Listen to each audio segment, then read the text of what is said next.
આ તરફ જામનગરમાં કોંગી કોર્પોરેટરના ઘરેથી વીજ ચોરી પકડાઈ છે। અસલમ ખિલજીના ઘરેથી 3.5 લાખની વીજ ચોરી ઝડપી પાડવામાં આવી।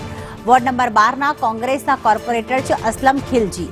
પૂર્વ કોર્પોરેટર ગની પટેલના ઘરેથી પણ વીજ ચોરી ઝડપાઈ છે। ગની પટેલના ઘરેથી કુલ 90,000ની વીજ ચોરી પકડી પાડવામાં આવી।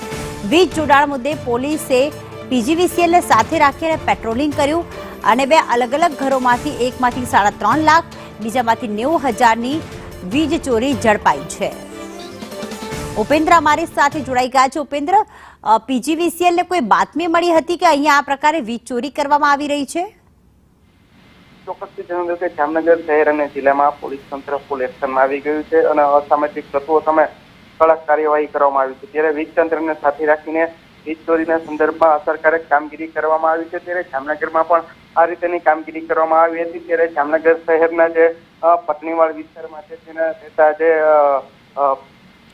નગરસેવક છે વિપક્ષી અસલમ ખિલજી, તેના ઘરમાં પણ વીજ ચોરી શહેરનું સામે આવ્યું હતું। તો સાથે સાથે જામનગર શહેરના અન્ય જે વિસ્તાર છે વાઘેરવાડા, તેમાં પણ ગની બસર નામના જે વિપક્ષી પૂર્વ નગરસેવક છે તેના ઘરે પણ વીજ ચોરી પકડાઈ હોવાનું સામે આવ્યું હતું। હાલ તો જામનગરમાં આ જ પ્રકારની જે કામગીરી કરવામાં આવી છે ત્યારે આ રાજકીય વર્તુળોમાં પણ ચર્ચા જાગી છે વીજ ચોરી ઝડપાતા।